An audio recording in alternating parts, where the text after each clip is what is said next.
ভাই যে কোনো হতাশা বা ডিপ্রেশন কাটানোর জন্য একটা জাদুর কাঠি পাইছি আমি সূরা দুহার মধ্যে। কেন জাদুর কাঠি সেটাও আমি আগে একটু ব্যাখ্যা করে নেই। নর্মালি আমরা যারাই ডিপ্রেশন দূর করার জন্য কাজ করি, মানে প্রচলিত সাইকিয়াট্রিস্ট বা সাইকোলজিস্ট যারা কাজ করছেন, তারা একটাভাবে কাজ করছেন, কিন্তু আল কোরআন আমি যখন পড়লাম পুরো ব্যতিক্রম একটা জিনিস পাইছি। এবং আমি এটা খেয়ালও করছি যে ইভেন আমি আপনার বলি, আপনি হয়তো রিলেট করতে পারবেন যে এটা কিভাবে জাদুর মতো কাজ করে। যেমন সূরা দুহাটা রাসূলুল্লাহ সাল্লাল্লাহু আলাইহি ওয়াসাল্লামের প্রতি এমন একটা টাইমে নাজিল হয়েছে যখন নবীজি অলরেডি মন খারাপ বা দুশ্চিন্তা বা ডিপ্রেশনের মধ্যে আছেন, নানাবিধ হচ্ছে তাচ্ছিল্য কাফিররা করতো, ওইটার মধ্যে নবীজি আছেন। তো ওই মোমেন্টে আল্লাহ সুবহানাহু ওয়া তাআলা সূরা দুহা নাজিল করছেন। এবং আপনি খেয়াল করেন 1 নম্বর আয়াতে আল্লাহ সুবহানাহু ওয়া তাআলা কি বলছেন, যে ওয়াদ দুহা, যে সকালবেলাটা পার হয়ে যখন খুব মানে আলোকিত একটা সময় আসে না, অপরাহ্ন বা অপরাহ্ন তো না, দুপুরের আগ মুহূর্তে যেটা, ওই টাইমটার শপথ আল্লাহ সুবহানাহু ওয়া তাআলা আগে কাটছেন। সো মেটাফোরটা হিসেবে আমরা মূলত মিনিংটা নিয়ে আসার চেষ্টা করব। সো তার মানে দেখেন অলরেডি রাসূলুল্লাহ সাল্লাল্লাহু আলাইহি ওয়াসাল্লাম কি অন্ধকারের মধ্যে আছেন না, কিন্তু আল্লাহ সুবহানাহু ওয়া তাআলা অন্ধকারের কথা না বলে আলোর কথা বলতেছেন। মানে পজিটিভিটির দিকে আল্লাহ সুবহানাহু ওয়া তাআলা রাসূলুল্লাহ সাল্লাল্লাহু আলাইহি ওয়াসাল্লামকে ফার্স্ট অফ অল নিয়ে আসছেন। এখন আসেন, নর্মালি যে কোনো মানুষ ডিপ্রেশনের মধ্যে আছে, তাকে যে আপনি শুধু পজিটিভ কথা বলতেছেন, আরে এগুলো নিয়ে প্যারা খায় না, মন খারাপের কি আছে, এগুলো কি কোনো বিষয় নাকি, এগুলো যে কারোর সাথে হয়, শুধু এগুলো যদি আপনি বলে যান তাতেও তারে আপনি হিল করতে পারবেন না। এইটার প্রমাণটা কি দ্বিতীয় আয়াতের মধ্যে আছে। আল্লাহ সুবহানাহু ওয়া তাআলা দ্বিতীয় আয়াতে বলতেছেন যে ওয়াল্লাইলি ইদা সাজা, যে রাত যখন গভীর থেকে গভীরতর গভীরতম হয়। তার মানে একে তো রাসূলুল্লাহ সাল্লাল্লাহু আলাইহি ওয়াসাল্লামকে আল্লাহ সুবহানাহু ওয়া তাআলা হিল করার জন্য ইতিবাচকতা দিয়ে শুরু করছেন। 2 নম্বরে আবার রাসূলুল্লাহ সাল্লাল্লাহু আলাইহি ওয়াসাল্লামের যে ডিপ্রেশন আছে ওইটাও আল্লাহ সুবহানাহু ওয়া তাআলা অ্যাডমিটও করতেছেন যে মন খারাপের ব্যাপারটা। কারণ কি দেখেন, কাফিররা যখন রাসূলুল্লাহ সাল্লাল্লাহু আলাইহি ওয়াসাল্লামকে তাচ্ছিল্য করছিল, এমন তো না যে আল্লাহ সুবহানাহু ওয়া তাআলা ওই মুহূর্তে ওদেরকে এমন একটা শাস্তি দিয়েছেন যে ওদের জবান বন্ধ হয়ে গেছে, ওরা আর কথাবার্তা বলতে পারছে না, এরকম না। কিন্তু খেয়াল করেন, তখনও নবীজি তাচ্ছিল্যের শিকার, তখনও মানুষজন ক্রিটিসাইজ করতেছে, বিশেষ করে কাফিররা।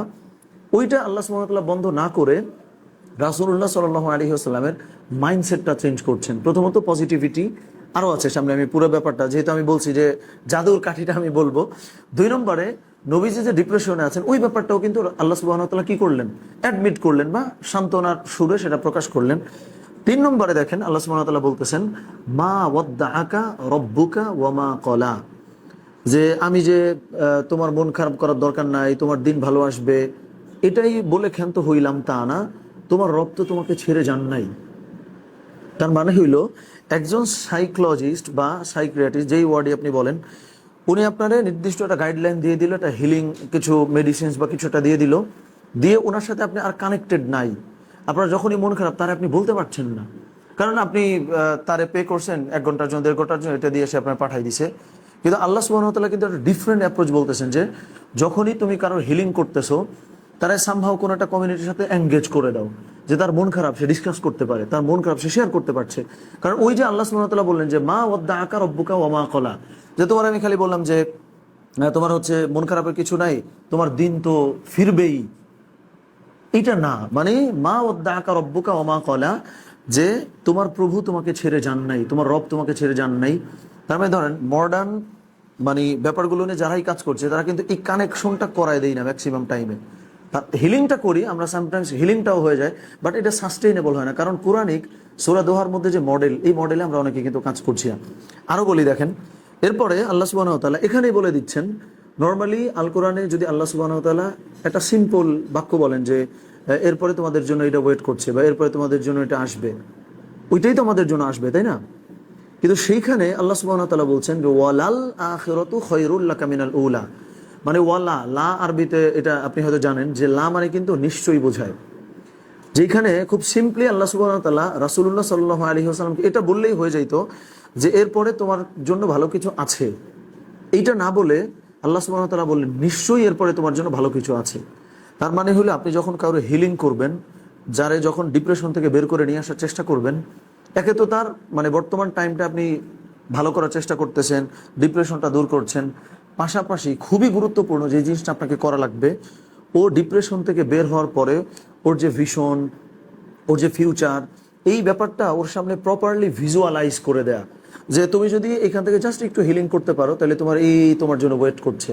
কারণ আল্লাহ সুবহানাহু ওয়া তাআলা এটাই তো বলতেছেন তার মানে আমি অনেক লম্বা করা যায়, তো আমি 4টা আয়াত দিয়ে একটু শেষ করি। যে প্রথমত কেউ একজন ডিপ্রেশনে আছে, আপনি তারে খালি পজিটিভ কথা বলবেন, পজিটিভ কথা বলবেন, তাতেও কিন্তু ভাই হিলিংটা হবে না, কারণ এটা তো কোরআনিক মডেল না। আবার ডিরেক্ট যায় তারা বলবেন যে আরে এগুলাতে তুই মন খারাপ করো, এটি কোনো বিষয় হইলো, তারা কিন্তু অপমান করা হইলো, তাই না? আবার যদি এরকম বলেন যে আরে এগুলো তো আমার সাথে হয়েছে, এগুলোর মন খারাপ করে কিছু না ভাই, এগুলো তো কেটে যাবে, তাতেও কিন্তু তারা অপমান করতেছেন, খালি ভালো ভালো বলতেছেন, তারটা আপনি অ্যাডমিট করলেন না। সো ওয়াদ্দুহায় আল্লাহ সুবহানাহু ওয়া তাআলা পজিটিভিটির আলোচনা করলেন। তার মানে একজন ডিপ্রেসড মানুষকে আপনি যে তার ভালো জিনিসগুলো দেখাবেন। 2 নম্বরে ওয়াল্লাইলি ইদা সাজা, তার মন খারাপের কারণগুলো আপনি অ্যাডমিট করবেন, স্বীকার করবেন, এমন না যে নিজের মন খারাপের কথা বলতে শুরু করে দিবেন। 3 নম্বরে আল্লাহ সুবহানাহু ওয়া তাআলা আবার এটাও বললেন যে মা ওয়াদ্দাআকা রাব্বুকা ওয়া মা ক্বালা, যে তারা যে আপনি হিল করাচ্ছেন বা তার যে হিলিংটা আপনি করতেছেন, সে ডিসকানেক্টেড না আপনার কাছ থেকে। যে কোনো টাইমে সে একটা ভয়েস নোট দিতে পারবে যে ভাই আমি তো আর পারছি না, এই মানে সেন্স অফ ফিলিংটা তার আপনি দিলেন। 4 নম্বরে তার যে ফিউচার, খুব সুন্দর করে লাইফ ম্যাপিংটাও যদি করে দিতে পারেন, পারপাসের সাথে যদি কানেক্ট করা দিতে পারেন, তাহলে কি হইল, এই হিলিংটা পার্মানেন্ট হয়। এই হিলিংটা এরকম না, মানে আল্লাহ মাফ করেন আমার এটা অ্যাজাম্পশন হোক, আমি এটাই চাই যে অনেক ক্ষেত্রে আপনি খেয়াল করেন যারা সাইক্রিয়াটিস্ট আছেন, তারা কিন্তু অনেক ক্ষেত্রে এটা এক্সপেক্টও করেন যে আমার কাছে যেন বারবার আসে। বারবার যখন আমার কাছে আসতেছে, তার মানে প্রতি সিটিং আমি ভিজিটও পাচ্ছি, তার মানে এটা কিন্তু পার্মানেন্ট হিলিং না। কিন্তু কোরআনের মডেলটা কিন্তু পার্মানেন্ট হিলিং এর কথা বলে। সো আই গেস এই ব্যাপারটা যদি আমরা মেনে চলতে পারি, সূরা দোহার যে ইনডেপথ অ্যানালিসিস বা বিশ্লেষণগুলো রাসূলুল্লাহ সাল্লাল্লাহু আলাইহি ওয়াসাল্লামের লাইফ থেকে নিয়ে, তাহলে পার্মানেন্টলি ডিপ্রেশন থেকে বের হয়ে আসা সম্ভব ইনশাআল্লাহ।